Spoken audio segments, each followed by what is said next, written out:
All systems go. Clear for liftoff.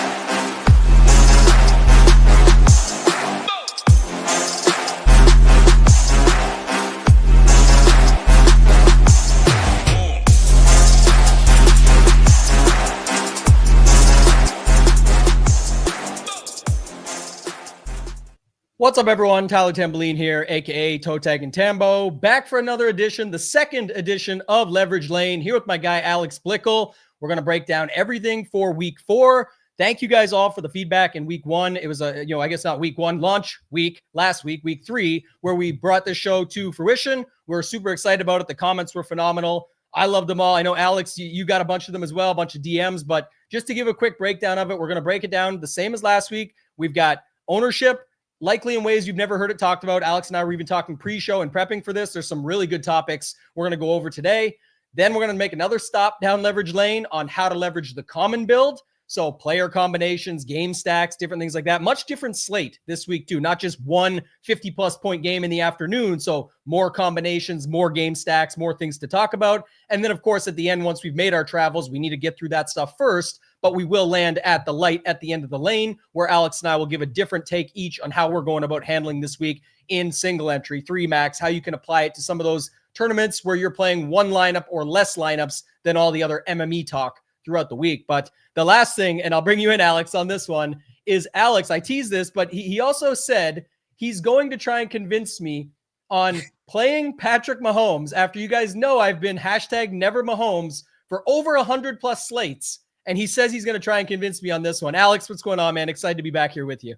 Yeah, it's going to be a really fun show. We got Ryder Cup on in the background, so we're at a very fun point in the week for sure. And yeah, this I've been dead with you on this Mahomes stuff. I don't think I've played him on a main slate since Tyreek Hill was still chief. Yeah, but it could change this week. And at the very least, I think I might play the afternoon slate just so I can have on the home stack there. But basically where I'll start with this is I'm just going to ask you, like, what are the reasons why you haven't been on Mahomes at all? Because I'm guessing that you and I have the same reasons. And my eventual point is going to be that I don't think those reasons apply this week. Yeah, and I think for anybody that knows or follows it, the most common thing has been it was always on classic slates. I thought great in Showdown. He's won me tickets to King of the Beach back in the day and things like that in Showdown and smaller slate, sure, but on the main slate just too many options. Now I know you're probably going to get to some of this stuff. I know he's running more this year. That wasn't always the case for sure. On top of the fact that he used to spread it out across 7 to 10 different receivers. I remember showing game logs at the end of the games being like posting, like, you guys still playing this guy? Like, how are you playing wide receiver roulette with him? Yes, you knew Travis Kelce. And then people would say that. And there also was price discrepancies further back then too, where we used to have like a $7,800 Kelce. And it's like, well, that really has to pay off in order for that to be something as well. So just so many reasons along those lines. I'm just going to laugh quickly, though. I know there's a lot of golf fans that follow both you and I. This show might go longer than the Ryder Cup, the way that the U.S. is playing right now. Not quite, but you get what I'm saying. It's been a bad scene. And, I think there's going to be some more unpacked suitcases for Mr. Keegan Bradley based on the current Ryder Cup status. But, yeah, I'll let you rebuttal that. And then, take us into sort of what you were going to say about Mahomes. No, I agree with the Ryder Cup stuff. And I will say European success is good for my DraftKings lineup. So I'm not opposed to it this week. But as far as Mahomes goes, the only thing I'll add is over the past couple of years, especially, the Chiefs offense has been extremely willing, a lot like Philadelphia right now, to just say, you know what, we're going to play the game that's in front of us. We're going to do almost like the least amount that we have to do to win. And that's not because they're just like saving it for the playoffs, as a lot of people talk about. A lot of it is just risk aversion, leaning into their defense and saying, you know what, if what you're giving us is slow, patient drives, or we're only picking up 8 yards at a time, we'll take that. We'll keep your offense off the field, and then we'll dominate you defensively. And so consequently, like, Mahomes hasn't had to do anything offensively. He's had no incentive to push the ball downfield, but their defense hasn't been nearly as good so far this year. And they're playing a Baltimore team that for the past few seasons has been like historically good offensively. So the incentive, I think, is going to be there to push the ball downfield this week. They get Xavier Worthy back. Tyquan Thornton has been a very good deep threat for them. The only thing I am kind of hesitant about at this point is not knowing what Thornton snaps, not knowing what Worthy snaps are going to look like. The worst case scenario is Worthy comes back, replaces Thornton, and now they're giving Worthy a bunch of short targets instead of the deep targets that Thornton was getting, and there is no explosion in the offense. The best case scenario, though, is you now have two incredibly fast guys in Thornton and Worthy on the field, and they're throwing the ball deep throughout the game. If that happens, and they're in a game script where they have to come back against Baltimore team that's allowing a lot of explosive plays. They've been the best matchup so far this season for wide receiver ones. They were a great matchup for wide receiver ones last year as well. Now you could be getting chunk plays left and right to Worthy and Thornton, and Mahomes could actually have that like 200, 250-yard first half that we were so accustomed to seeing back in the day. Yeah, it is interesting. I mean, the other thing that I think would be on a lot of people's mind is that literally everybody could run on the Baltimore Ravens last week, and it just continued throughout the game. It didn't really matter. Anytime they had a chance to stomp it or put a stop to it, it just didn't happen. And again, very small sample in that specific note, but it feels like teams could sort of run all over these guys. Mike Spencer says this too, and this is just a added note for those that aren't following, wonder why we're starting here, why this is even a thing.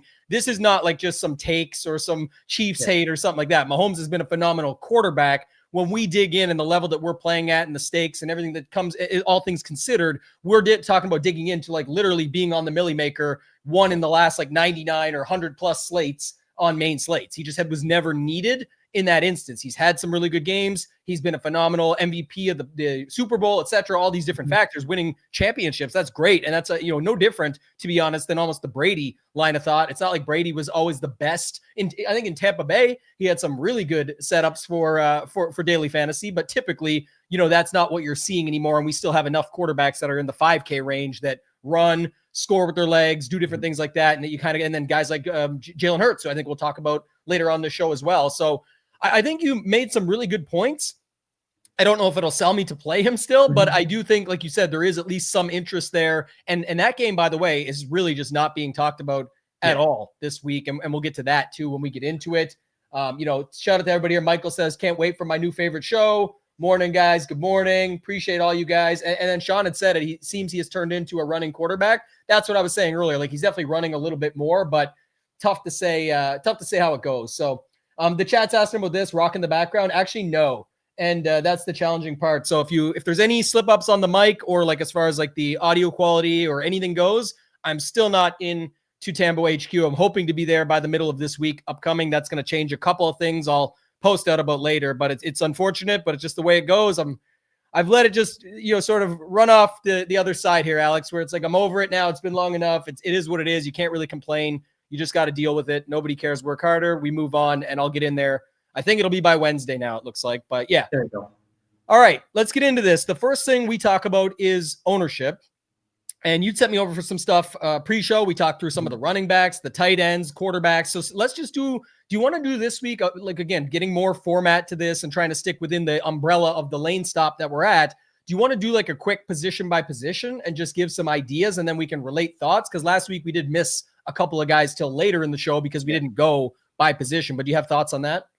Yeah, I don't mind going position by position.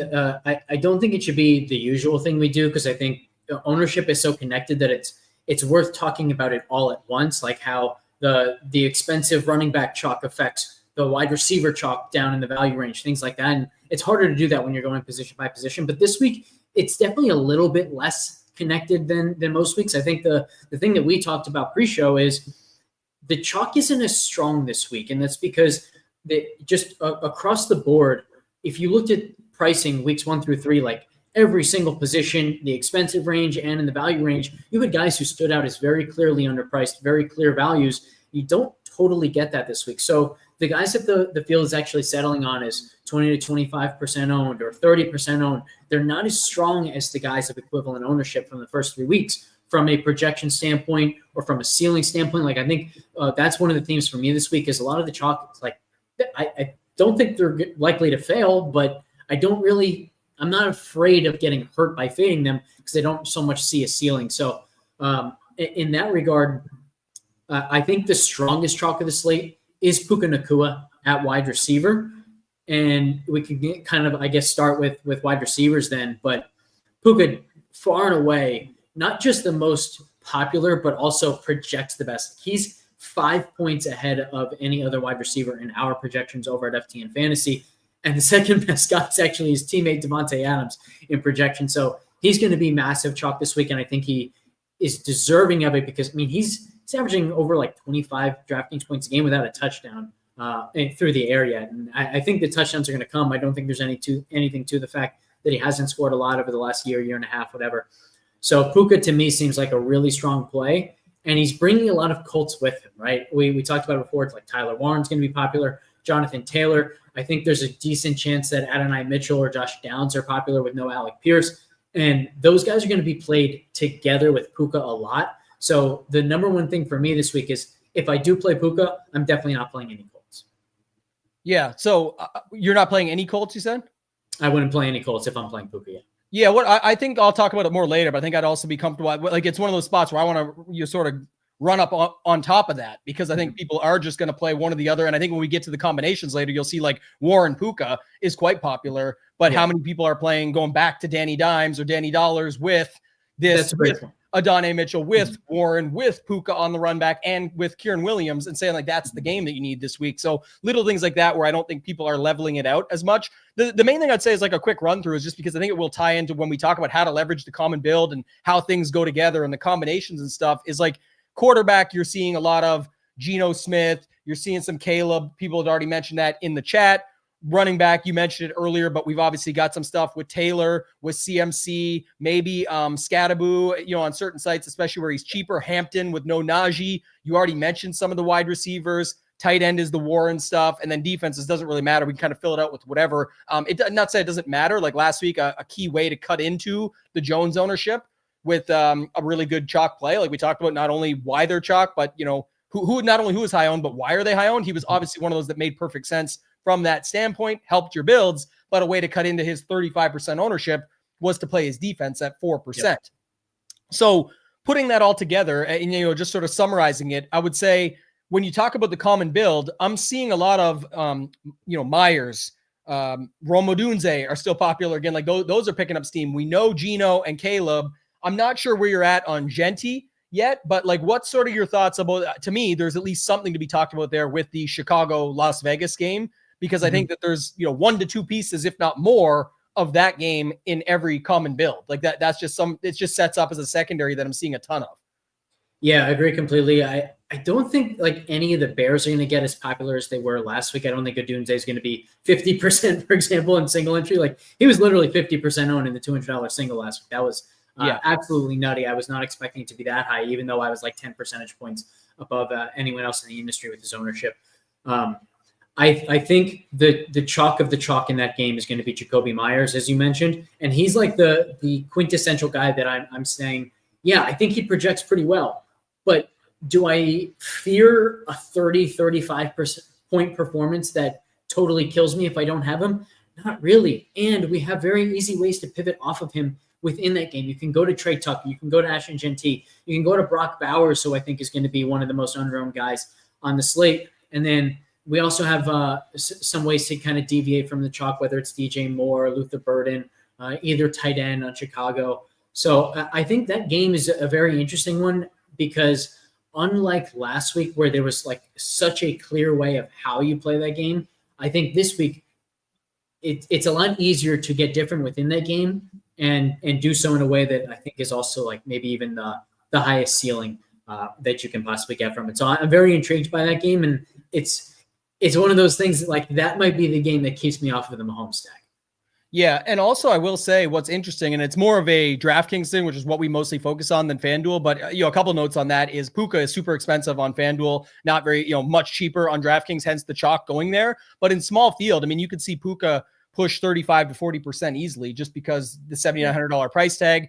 That's also pushing what we talk about the combinations. Like I said, we talk about ownership like nobody else really does. That's kind of the point where you're going to see that, especially in your single entry of like Puka and Warren, because if it lands there, that feels really comfortable to someone. There'll be others that will go to, like you said, Mitchell or Downs with Pierce out. And then there's ways to talk about that. But one thing I'll say for sure on DraftKings, and this is a couple interesting notes. One is Tucker stayed down. Like he's still only 4,200. And most people are comfortable at this point in the year 2025 of like, yeah, I know I'm not going to get 43.9 out of him again, but he's also, I don't need 10x his salary at 4,200. So I'll take half that and be fine. Or a quarter, like they'll take a decent number, 16, 18, and think they're good. So I'm actually seeing in smaller field, it looks to me, and we talk about the common build, like it could end up being some form of like Geno, Tucker, Myers, and maybe Rome, because I do still think Rome's up there, but he's not nearly as popular as last week, like you said, and maybe people just move away from that. But I also think a lot of people saw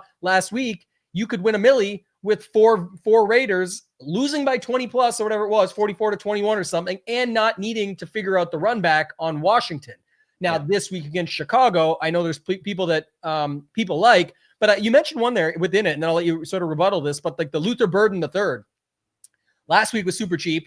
Even the people that played him, it's not like he had an amazing game, but like not enough played him to have him in the right place to then have him in the winner. And that's kind of the weeks where we ignore that stuff because we're like, even if you get the needle in the haystack correct, it doesn't mean it's going to really boost. You're not going to play enough of him probably, and nobody else is either, that it's going to really affect you as much as like fading Mason really affected you last week, because that would be something that can hurt you, especially in single entry. You kind of got to roll with the chalk in some places, then figure out where you're getting different in other things. And then you can extrapolate that out, the 3 max, 20 max, keeping it to a smaller number. But Luther Burden also is priced up now, and he'll still be low owned. That's a good point. But then do you want to pay up for a guy after, his original, what you could call like a breakout week, even though it was kind of silent to most don't even know who the guy is still. But I'm saying on Chicago, he's not as popular. And then because he did that, nobody wants DJ Moore. And DJ Moore is at 5,600 in that game. And Caleb would be a flip of the build. Odunze, not as popular. I think an interesting way is to play like Caleb, Odunze, Moore, and Bowers or Genty. And I still want to get your take on Genty too, just because he seemed like someone that people are talking about, but I just don't think they can get to him as much if they're going that Geno side of the build, like we talked about. Yeah, I'll start with Burden and try to get to all that. But the hardest part with Burden is even last week when he had 3 catches, 101 yards, and a touchdown, 2 explosive plays, 94 explosive receiving yards total, he only ran 7 routes. So you are not just betting on like him getting the deep ball, but getting a deep ball called for him. But like the ball has to be thrown and caught. If it's not, you're going to think, oh my God, did he even play? Like he's a high risk for a 0, basically, even though he has a ceiling. But the positive to it is the matchup with Las Vegas is a really interesting one, because Las Vegas plays a lot of too high. And so a lot of people will say, okay, so if they play a lot of too high, then I need to find guys who succeed with too high. But Las Vegas is really good when they play too high. They're very vulnerable when they play single high. And just because of the way the league works against the pass, they're playing them about equally, even though relative to most teams, they play a lot of too high. So I think we want to attack them with guys who specialize against single high, and that has been Burden, that has been Rome Odunze, and importantly, that has not been DJ Moore. DJ Moore is averaging about 3 yards per route run against too high, 0.3 yards per route run against single high. Against single high, like they're very much treating him like a guy that you get the ball to and you let him work after the catch. The way to beat single high is running routes down the field. So that has been Rome, and that has been Burden. Burden's over 10 yards per route run. Obviously, it's a really, really small sample, not just because it's only 3 games, but because he's run like 19 total routes, most of which, though, have been against single high, and that's when he's getting those targets. So the path to a ceiling game from Burden is very much there. The path to a ceiling game from Rome is very much there. I question it with DJ Moore, but he's also DJ Moore. He's a really talented guy. We shouldn't be surprised if, maybe it's a screen pass that he breaks for 60 yards, and obviously it only takes 1 at his price. So I don't hate that idea at all. The Genty thing is another really interesting one, because with the ball in his hands, he's been good. He's avoiding tackles very well. The problem is Las Vegas has been one of the best offensive lines in pass protection and one of the worst offensive lines in run blocking. And so from a play calling standpoint, there's just very little incentive to actually call a lot of runs. Obviously, Geno looked very bad against the Chargers. I think a lot of that was just the Chargers defense is really good, and they're particularly good at what Geno does well. But man, like Geno's been really good other than that, and it's just going to be really hard for them to run if they continue to block the way they've blocked. That's been the issue. And so that's one of those things where you could see stats pop forever, for weeks on end. We could be talking in week 8, like, my goodness, this guy's got to break out at some point because he's had all these opportunities, but you can only do so much. You can only do with it what you can do. And that's kind of the point you're bringing up. I think the interesting thing of it, to at least be in the back of your mind for your single entry stuff specifically, is if we are correct on the Geno, Myers, and Tucker stuff, because Tucker's still cheap enough, and maybe he creeps into some, maybe he doesn't. Maybe some people get tricky and go to Bowers, who's like the 3rd highest owned tight end, because I think Hunter Henry pushes up. I think Warren's up there. There's others that could sneak in. I'm saying that's fine, but the Genty stuff would also make sense if you do want to flip to the other side. And if you are in on Burden, I mean, you can kind of do whatever you want, but if you go Caleb, Burden, Rome's the only one there, and Caleb a little bit, that are going to have some ownership. But then if you have Genty or Bowers to cut into it some on the other side as well, just what the common build is, people can only put so much. Again, remember, if we're talking single entry or smaller field stuff and things that you're trying to apply this towards, CMC is already there. Scattaboo is cheap. Hampton is cheap. Like, people are already getting to these in the common builds. They can't play everyone. And that's where I think too many people look for like a diamond in the rough of trying to get, this crazy running back on this slate, when there is different ways to think about it. I know we've got a ton of good ways coming up, so stick with us here. One thing I want to hit on quick, Jose Morales, appreciate you in there.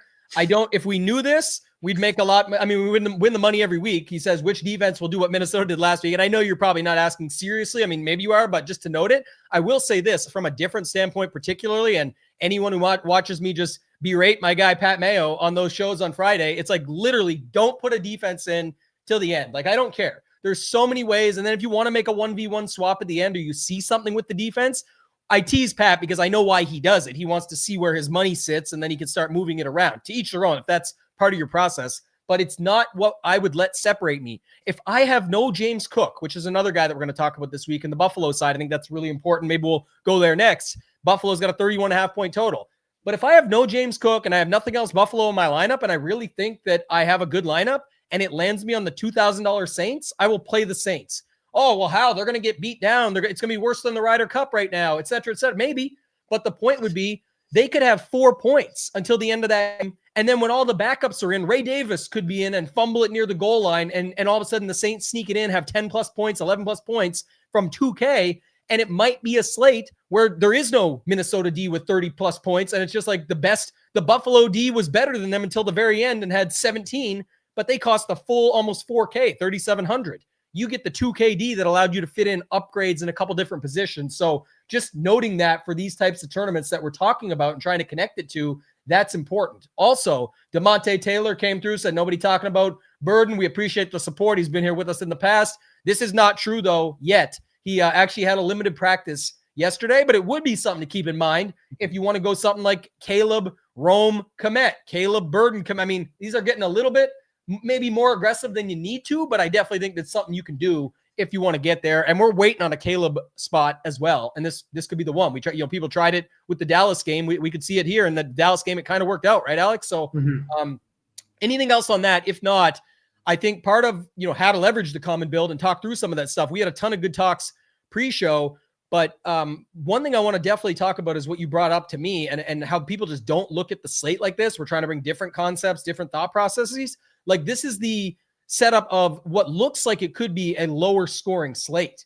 And I don't think enough people think about that beyond, okay, so what? Like, what does that actually mean? And you're going to talk about it, but there's definitely levels to it when you think of it. So anything to add on the other stuff we just talked about? And then if not, take us into sort of what the lower scoring slate can mean and how you can leverage that. So I think the biggest thing is, number one, recognizing the fact that we could be very wrong about that, right? Like, we don't know how the games are going to go. Games could surprise and shoot out. All the chalk could still hit. But when you look at just how the chalk projects, how the ceiling of the chalk projects compared to weeks prior, it's definitely not as strong this week. And so I think like one way of looking at that is we right now have McCaffrey and Puka Nacua both projected a little bit under 40% in single entries. And I think with Puka, you can definitely make the argument that he just projects that well and isn't that good of a spot, and his volume has been that good.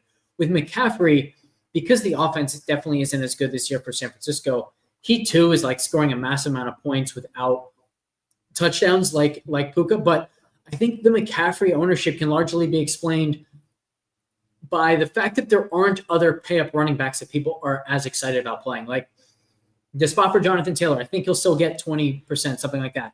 But he's not going to be 35% like he was last week because the spot isn't as good.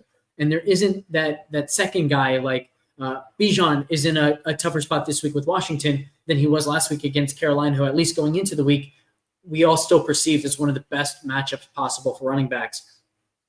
And so the guys who are getting all this ownership, both up top and then in the mid-tier range, are largely getting that ownership just because people aren't as excited about playing the pivots as they have been in the past weeks. So I think that's a really kind of key thing to think about, largely because if it comes out to be true, if this is a lower scoring week, if it's like week 1 where 25 DraftKings points is a ceiling performance instead of being beaten by 15 points to a handful of wide receivers like in week 2 or like Trey Tucker last week, then a shot on a guy like Trey Tucker or Luther Burden makes a lot more sense because when they have that one long play, that's a ceiling performance. You don't need them to have 2 more receptions beyond that or things like that. So it just what's required of a contrarian pivot is less than what it has been in the past few weeks, which I really like as someone who likes to play a very contrarian aggressive style.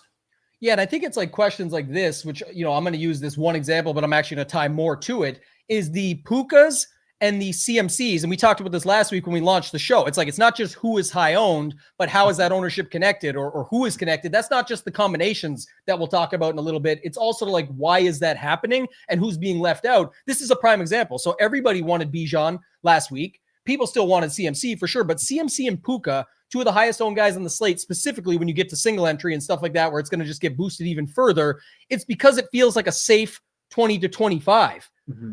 But the thing is, like on this particular slate, just as an example, even if they get, first of all, they could fail on their safe 20 to 25, to your point, or they could completely go off. But not to talk on both sides of the mouth as much as to explain, like in behind them, Kieran Williams, Bijan, Jahmyr Gibbs, Bucky Irving, Saquon Barkley. These are all 25 plus guys too. And they're like literally not being touched, like maybe get to 15 at most. So you're safe with McCaffrey, who might get you that 20 to 25 again, and you're just going to stack it up, but you're going to pay more for it in most cases. And you may not get the other ceiling performances or the better scores, the more like the middling 20s. You might not get that because you're paying up for McCaffrey while paying up for Puka while getting this. And those get you the 50 points for the 2 of them, but you can get like 60 from a cheaper running back like Bucky and another wide receiver that's cheaper. And now you got a different build. Now you got more money. Now you got more points. So that's how that stuff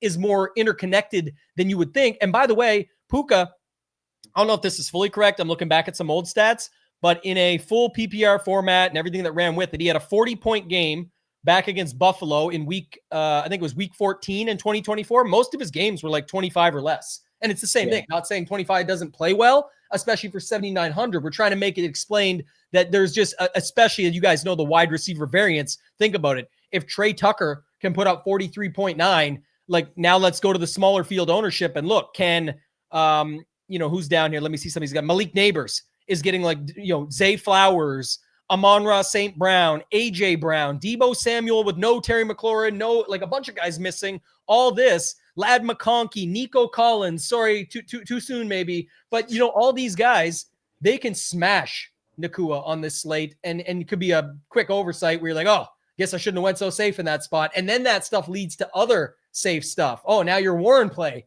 busted too. And it's like, oh, now your lineup's really busted up and you're not in a good position. And somebody out there who just played a couple different pivots, you're like, damn, they still have a common build, but they played these spots differently. Like an example here, and I'll let you talk about the James Cook stuff. It's a good segue to it.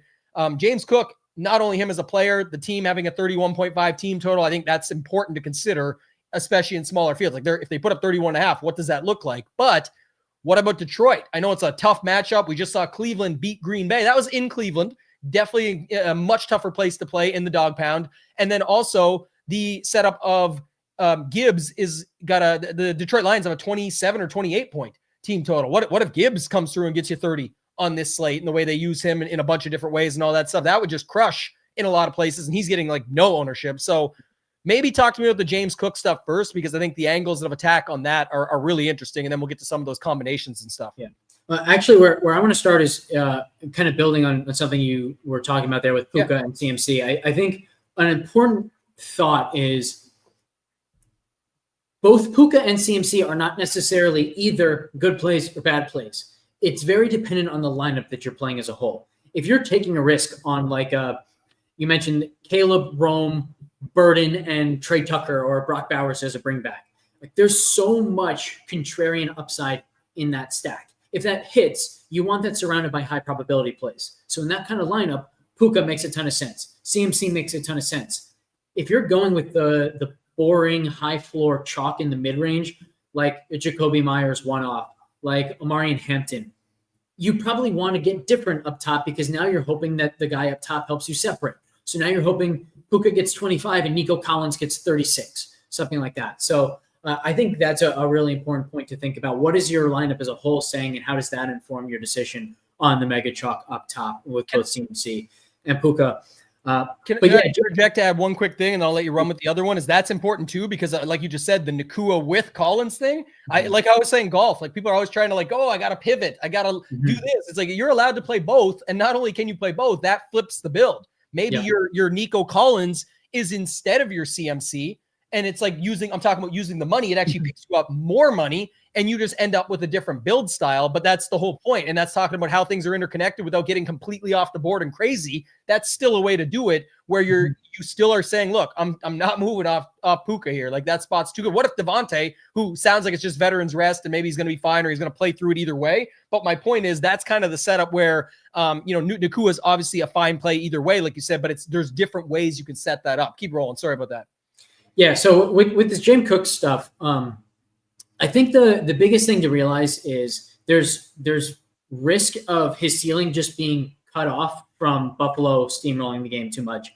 And it's Ray Davis and Ty Johnson throughout the fourth quarter, and you're missing out on like an extra 8 touches for James Cook compared to what he would have had. So the number one thing is if you go to James Cook, there's actual value here in a bring back. And the bring back should do 2 things. Number one, it should help New Orleans actually keep it close, very much like Miami was able to do a week ago. And you would also then love to have some explosive plays. Buffalo has been a very good matchup over the last couple of years for running backs. They allow a lot of explosive plays on the ground. They have allowed the most receiving yards per game so far this year to running backs, and the way they play coverage, like it's a lot of forcing things underneath. So it makes sense that they funnel stuff to running back. So I think Kamara is a solid play. He's going to be very low owned, so you don't have to worry about the same like combinatorial ownership stuff that you do with a lot of other mini stacks. Plus, people really don't like using running back pairings anyway. So Cook Kamara, which I think is positively correlated, won't be a popular mini stack at all. And then the other guy that I like from this game is Rashid Shaheed. Buffalo has been a good matchup for wide receiver 2s. The way to beat them, similar to Las Vegas, is you have to take advantage of the single high looks, even though they don't play many of them. And Shaheed is the guy for them in that regard. So I think this could be a game where maybe Shaheed only catches 5 balls, but if one of them is a 50-yard touchdown, you're there, and it gets the ball right back to James Cook, and it makes it more likely that Cook is on the field in the fourth quarter. So I really like the way both Shaheed and Kamara affect the ceiling outcome for James Cook.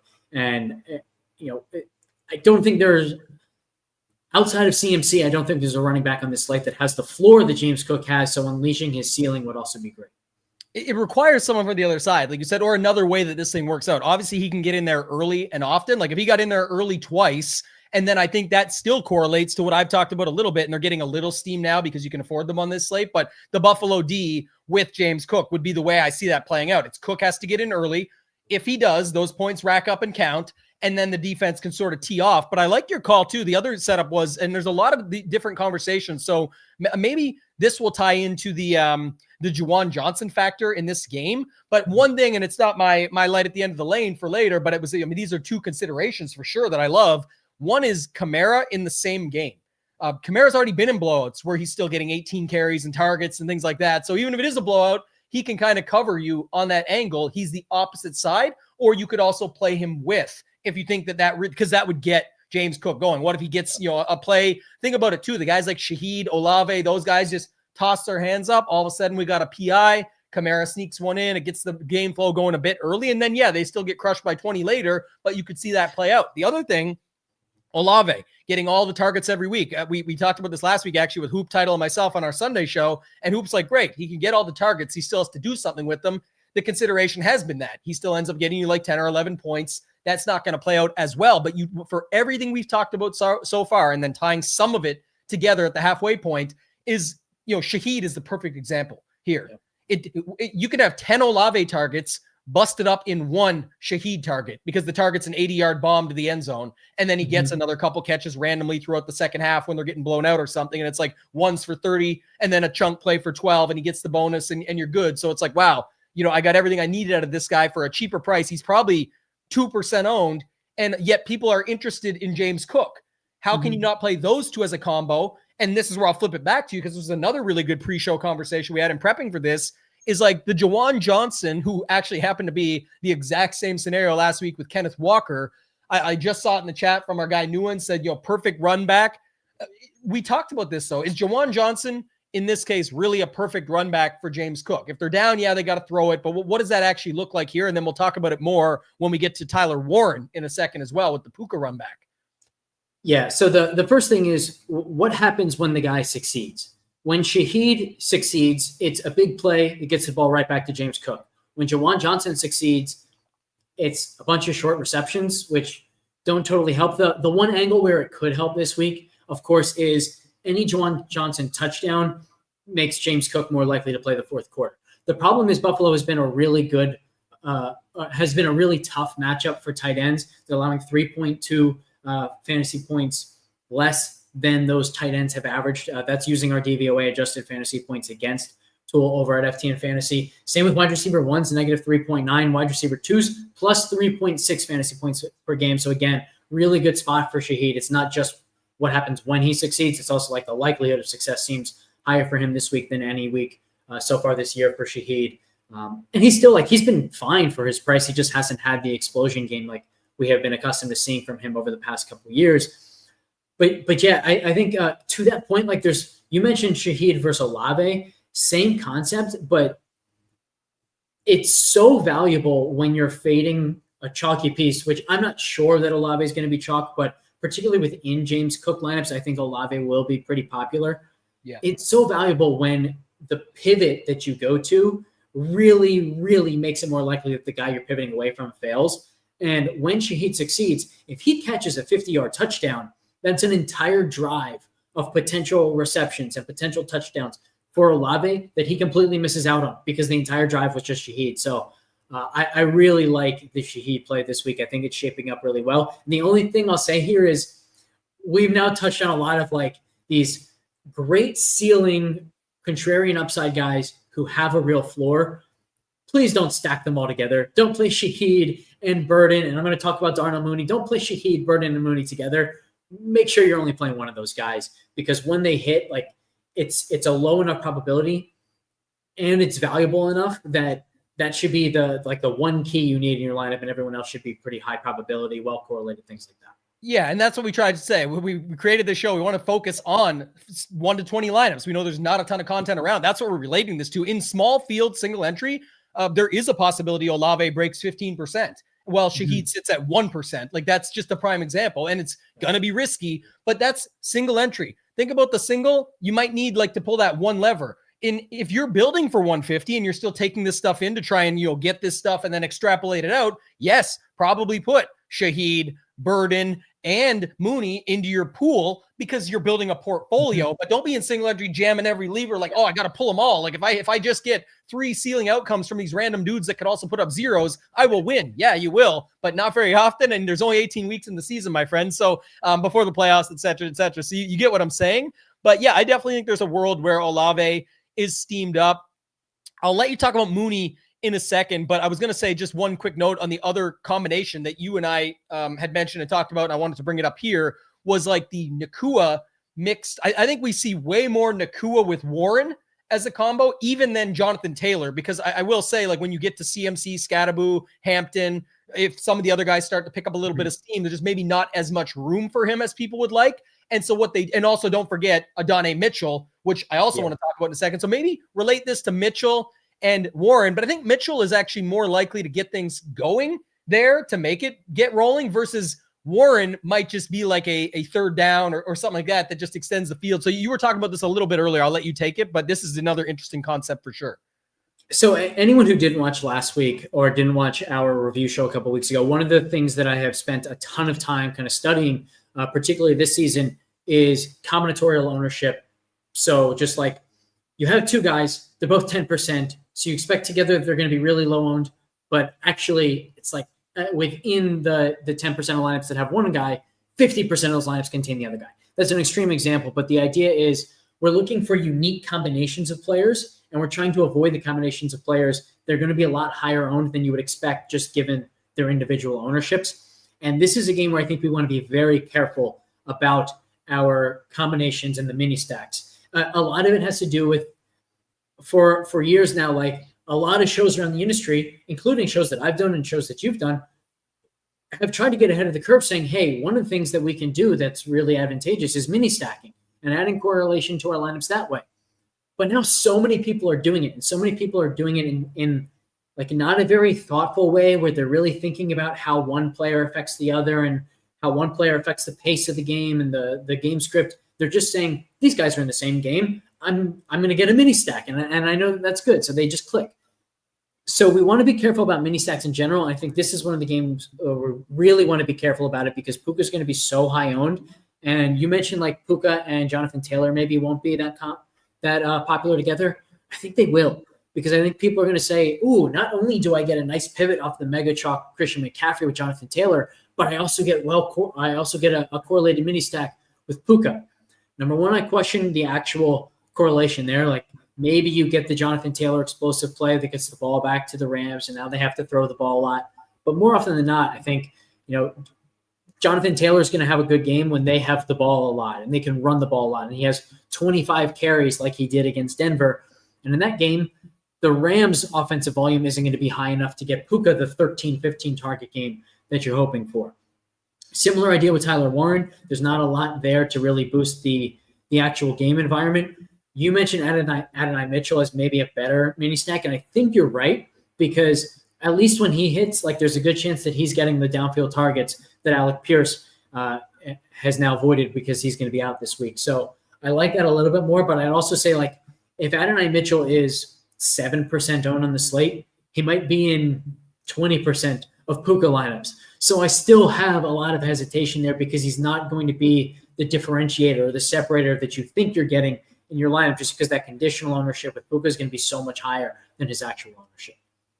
Spoiler alert, we'll have to save thoughts here, but I will say that I have some definite more thoughts on this game and we'll get to them later. But I don't disagree on the Jonathan Taylor thing. The only thing I guess I would say worry about in single entry and higher stakes, smaller field stuff and stuff we're trying to, again, whether you play a $5 single entry with a smaller field or a $500 single, we want you to be able to apply these thoughts, is that I just don't see people going away from McCaffrey that often and then one of Hampton, Scadaboo in that same game. So I'll go there in a second as well. But just to note that it doesn't leave a lot of room for it. And once we got the Pierce news, I think there's comfortability with Mitchell being so cheap.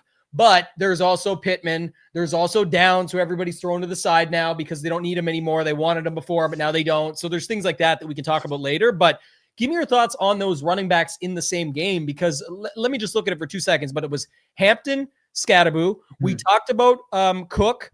And we talked about Kamara. That's definitely way more contrarian. So there's that one. And then there was another one. It was, who was the other one I was thinking Bijan. of? Bijan's in there with the other side because of Bill being out for Washington. But I thought there was another one. Maybe it was, maybe I'm forgetting it. But either way, the other one that could be, you could also say is like Williams and Taylor, but again, not as popular. So what's your thoughts on like Hampton, Scadaboo in the same game and just playing them both? Yeah, I don't mind it. Like I said, when we're looking for, contrarian pairings of players, using two running backs from the same game is definitely a good way to do that. So it's valuable in that regard, but you definitely run into correlation issues with this one. I think maybe less so because there's a decent chance that Scadaboo just catches a bunch of balls, and a lot of the offense is just let's get him the ball as often as we possibly can and just let him work. Like he had 6 receptions on 8 targets for 61 yards last game. They lost 22-9. So there's enough of a path there for him that I think you could at least have success, even if the game script is traditionally really bad for the running back. where you're using both of them. So I don't mind it at all. I will say I like Hampton a lot more in this game just because I think it's a very good matchup for him. I think they'll have the ball a lot. I think the Chargers defense is a really good play this week. And that's something that you and I don't totally agree on, by the way. I think it is worth thinking through defenses. It's obviously extremely hard to predict, but I think the ceiling likelihood is so much higher from defenses who, number one, rush the passer well. Number two, and this is the most important one, I think, are likely to play in a game script where the other team has to throw the ball and they have to try and push the ball downfield. Yeah. And I think this is one of those spots for the Chargers. Maybe not just because rookie quarterback. So like, I know it's common to say, oh, rookie quarterback, let's attack him. The truth is a lot of the time when a rookie quarterback is playing, especially in his debut, the game plan is extremely conservative. They're not taking chances downfield. They're trying a lot of like really, really short design targets where there's just not much of an opportunity for the defense to score. But if this game is 21-0 going into the second quarter, they're going to have to throw the ball downfield. So there will be opportunities. So I think Hampton plus the Chargers is a really very desirable pairing this week. Yeah, which answers Anthony's question. Always here supporting. We appreciate you, Anthony. He says, is this kind of like the Mason Mindy concept when we were talking about other stuff earlier with Puka and cutting into it? Yes, if you find the right combination. Like you have Puka and Downs this week, and Downs is the one that gets the Alec Pierce bomb, and it just goes that way, and that starts speeding it up and then moves the game back and forth. I think you'll need more to that point, and I'll get to it later, but I will just say this would be a prime example that Alex just mentioned. If Hampton is going to pick up the steam and people are playing Scatterboo heavily on both sides because he's even cheaper on FanDuel, so that's just has nothing to do with the overall, but it's like having that Chargers D would be different than most because a lot of people are playing Scatterboo. Plus, it also makes sense they could put him in the position. And as far as the defense goes, like, Tommy says, who would be the best pass catcher for Indy then? We don't know. But that's the whole point of this show, and the premise is we don't know the plays and the picks. We're going to, we hope we do, and we hope we get them right, but it's a product of the process. That's the whole point. And we're talking about thinking especially when you have single entry, you have one lineup. We're talking about thinking about the lineup as a whole. What are you leaving out? What does this mean? If everyone's doing this, how can I do this instead? That's the power of a show like this, where the other shows are just giving you a million different ideas as they race down the page and go position by position and all that. We just kind of hit the chalk at the positions to see what the common build looks like, to see how to leverage it. Hence, we're not on narrative street. We're on leverage lane. We're trying to figure out ways to win these tournaments. It's still a GPP focus. This is not a cash game single entry that we're talking about. We're talking about how you can win the tournament. All these thoughts combined together. And to answer that, in the point that Alex just made about defense, it's not that I ignore defense. Like some people say in MME specifically, when it's 150 max, they'll say, honestly, I just cap these at 15, 20%. I let them fall in where they may, let the optimizer take over. I don't fully agree with that. I think you should still be picking to what you're wanting. But your example you gave is a perfect one. And I've talked about this for years. If it's a third string quarterback coming in, that's just a veteran third string quarterback coming in, or whatever that might look like, it's like you said, oftentimes the coach's job is to make it as easy as possible for them just to grind through this thing, not make mistakes, and you may not get many opportunities. With Dart this week, it's like go time. Just figure it out of the gate, even if the kid makes mistakes. I'm not in the coach's room, not a fly on the wall, but you got to think, it's like that's the whole point here. We got to see what this kid got. Let's let him roll. Let's let him do him. He looked awesome in the preseason. Let's see what he can pull off here and see what happens. Well, he's playing in the pros now. You can walk in, if you're an MMA fighter, you can make it to the octagon, walk in for the first time and get knocked out. That can happen too. Welcome to the octagon, buddy. Or a pitcher. We've seen it in baseball. Welcome to the major leagues. Boom, Ohtani bomb to the rafters right out of the gate. You're still in the major leagues. You're still on the mound, but welcome to the big show. That can happen. It's one game, one spot. So the biggest thing about that, like you said, is if you roll Hampton, putting the Chargers D in is a way to do it.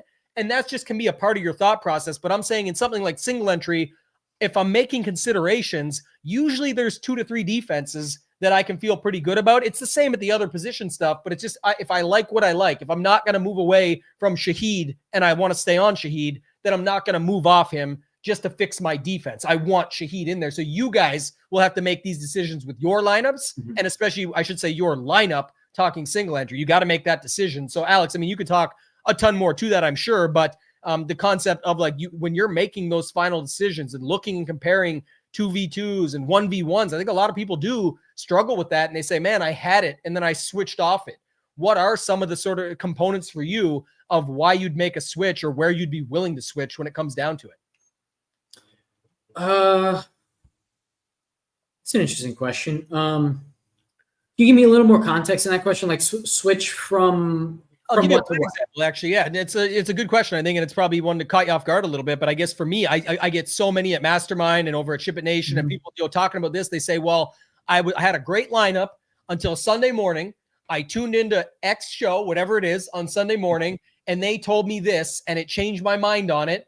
I found a 2v2 swap, and I went to it, and damn, if I had stayed on the original one, I would have won the GPP or what. Maybe it's not that aggressive. I've actually heard that plenty of times, by the way. But in general, what is going to signal you to take a second look or to make your final decision or to close out your lineup versus, like I just said, I would easily change a defense if it made something else work that made more sense.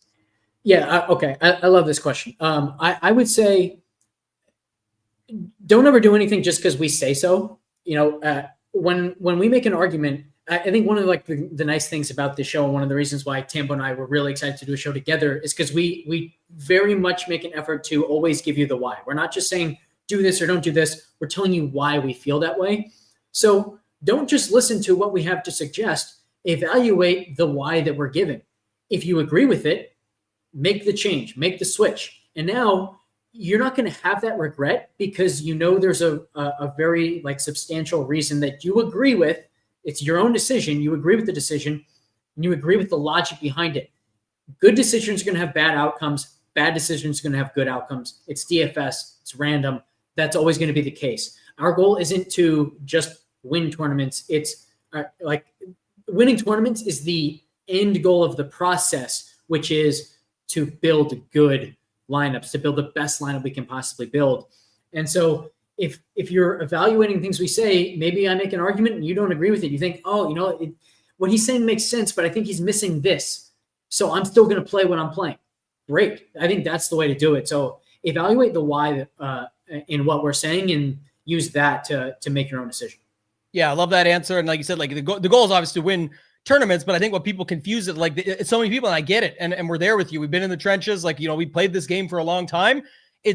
Most people haven't won their first tournament. So their goal is to just win a tournament, but we're still trying to help you think about the end goal is to win as many tournaments as possible. Like a professional golfer doesn't just want to win one major. Would they take that? Yes, it's really hard to win a major. So that would be phenomenal, but then they would still try and win more majors. We're trying to set you up so you can have a proven process and use it to make this repeatable so that you can actually find your way to the tops, get yourself in the position more often, which should lead to hopefully winning a tournament and then more tournaments after that, because you start seeing the bigger picture and how this stuff works. I don't know if you want to look at more. Yeah, I mean, not just that, but it's also what do we have control over? We don't have control over whether we win the tournament or not. There's nothing we can do ahead of time to guarantee that we're going to win the tournament.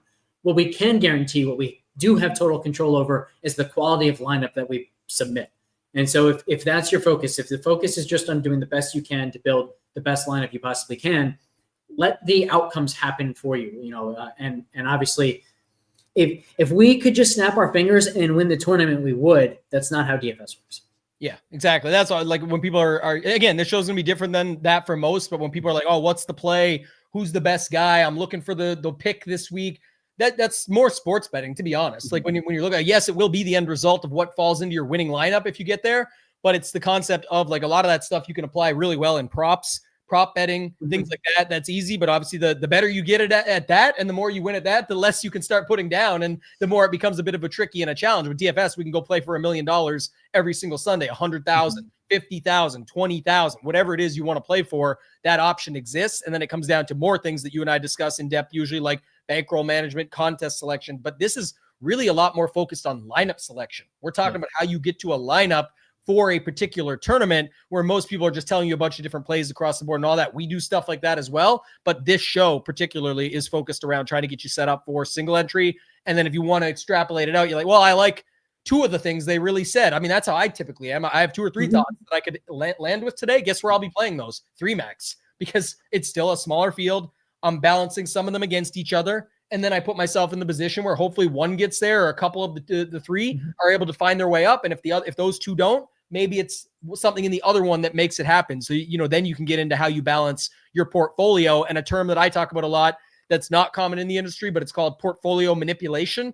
How do you manipulate your small number of lineups in like a 3 max so that they can actually play off of each other a little bit so that you can kind of put yourself in a better position out of the gates. It's not cheating because it's your own portfolio. It's your decisions. You could be way wrong and just lose all three, but with your own three lineups, you are allowed to pit them against each other and play for that. And it's something that not a lot of people talk about and not a lot of people do. They don't feel comfortable knowing that one goes up, one goes down or something like that. But in some of these winner take alls and satellites that you're playing in and live final seats and things like that, sometimes it is better to do that because only one can win anyway. So it's, do you want to mix a couple of pieces or do you want to go all in for it? So I did a big post on exactly that a couple of weeks ago on my Discord. It's a really fun thing to think about and to talk about. And it's pretty advanced stuff, but it's definitely something that like the guys who have 20 lineups in the 4,000 milli, like every time, right? Like those guys are doing that to an extreme level. And so that's also like one of the things we talked about a lot last week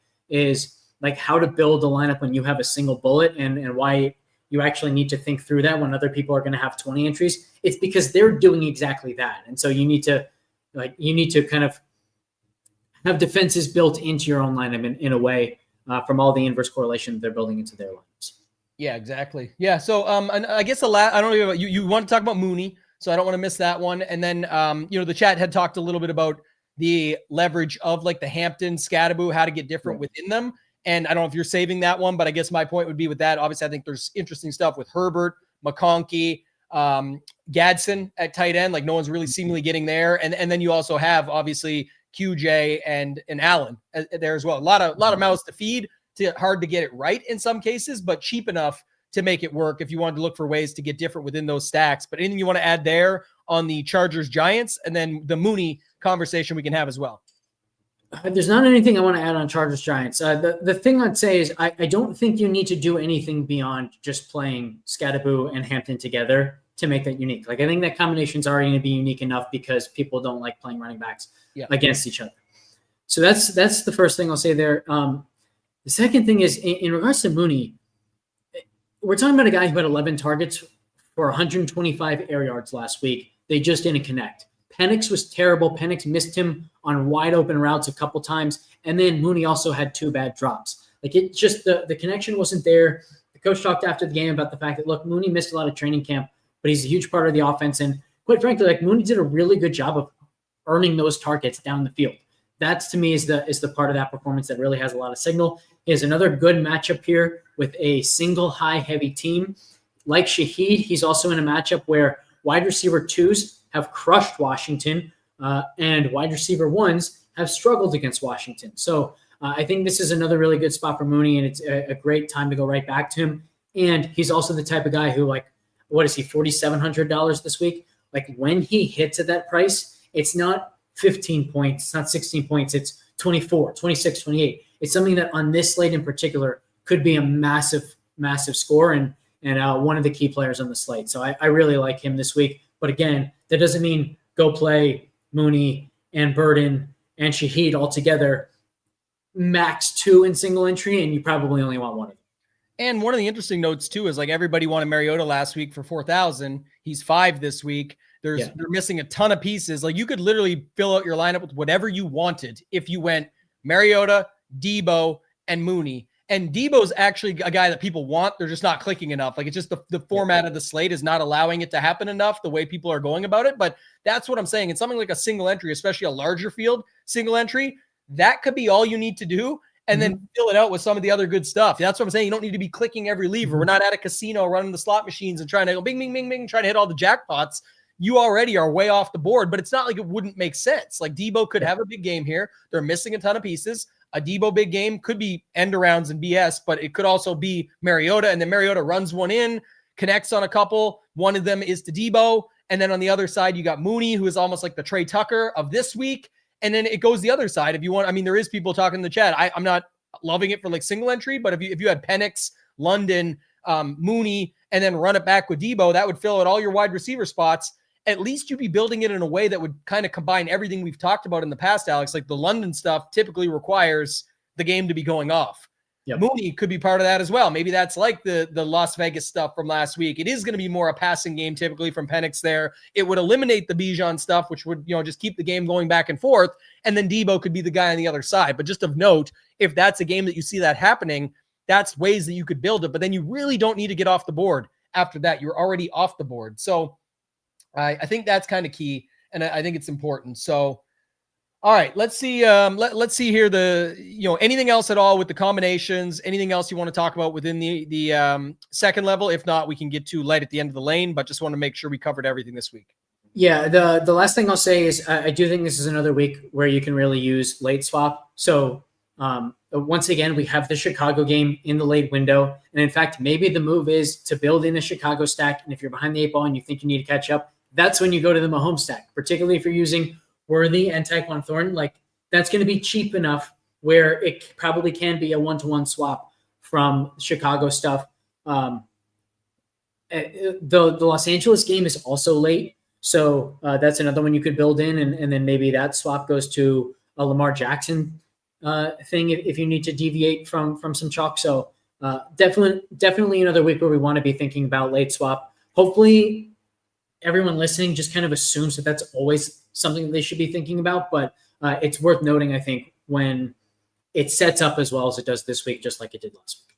Yeah, I think that's something you should always be using. But I think, like we said, why I love this week, and I think we got a lot more into it on all kinds of different angles that we talked about. But it's the week, it's not like it wasn't as fun. Every week of DFS is fun, especially when it comes to NFL. But the idea of when there's that 50-point game in the afternoon, it really throws people off a little bit. And it kind of does shape the slate. Versus this week, there's tons of different plays and ways that are shaping the slate. I hope we did a good job covering it for you guys. If you, what was the one-liner I had earlier? I said, if you like the show and want to see it grow, make sure to hit the like and let us know. That was the rhyme for today. But yeah, make sure you guys do hit that like button, subscribe to the channel. We do appreciate it. We love breaking this stuff down. And I know we've got a ton of really good feedback, so we want to continue doing that. But also let us know things you want to see more of, hear more of. Keep throwing your questions in the chat. We love all the engagement. It's a fun time as we go throughout. All right, Alex, we've made it to the end, the light at the end of the lane. And this is kind of like, for people that don't know, just like we talk about, play in your own lane, stay in your own lane. Like you got to take your way to the top. Could be a stack, secondary stack, certain roster construction style for the week. What is your leverage lane for this week, week 4? So I'm not 100% sure that I'm going to be using this, because the thing I literally just mentioned, like I think starting with Chicago, Las Vegas, and being ready to pivot to Mahomes if you have to, I do think that's a really sharp way to approach the slate. If I don't do that, it will be for a Philly stack. And so that's going to be my leverage lane here. A.J. Brown is in a pretty good spot. He has one of the best GPP scores for us over at FTN. GPP score just basically tells us whether a player is underowned or overowned and how underowned they are. And he is the second best GPP score for wide receivers. I think this is a phenomenal spot, though, for Devontae Smith. Tampa loves to play zone. They love to blitz. Both of those things have historically been very good for Devontae Smith. And I just think, like, we're seeing teams stack the box against Philly in a way they did not do last year, because they were so afraid of particularly like the single high opportunities for A.J. Brown. They're more willing to give Philly those opportunities this week. I don't know for sure that they're going to do it, but it sounded like after last week, the lesson Philly learned was, we've got to stop with this overly conservative out of the gate game plan. We need to be more aggressive down the field and let our passing game set up our running game. And throwing teams out of those stacked boxes is the way to do that. And so I think there's a good chance Philly comes out, throws the ball really well. I also like Dallas Goedert. So any double stack involving Hurts, whether it's Brown and Smith, Smith and Goddard, or Brown and Goddard, I think is really strong. And I love the fact that there's a very obvious bring back. Bucky Irving has one of the best GPP scores for our running backs this week. And we talked about how, like, this is a slate where the floors are kind of good for guys, but I don't see a ton of ceiling spots. Bucky is one of those guys that I think has both. The floor should be there this week because they're without Mike Evans. Emeka Egbuka's probably going to get the Quinyon Mitchell treatment. Chris Godwin's not going to be 100% his first game back in over a year. So I think Bucky's going to be heavily involved in the passing game. Teams have been able to run the ball against Philly so far this year. And man, if Bucky just gets the touchdowns, like I think he's getting 15 DraftKings points, no touchdowns. If you give him the touchdowns, now he's got 25 to 30. If you then also give him a ceiling game where like he's getting over 100 yards on the ground, or maybe it's 5 receptions, there's a 35-point ceiling here for Bucky. So, and obviously the better Bucky does, the more likely Philly is to have to continue to throw the ball throughout the game. So I think to me, like this is the game where it's not getting ownership, but it has a chance to both shoot out in a way where all of the production is really concentrated and you get some really big scores across the board. So Philly Tampa Bay is my leverage lane.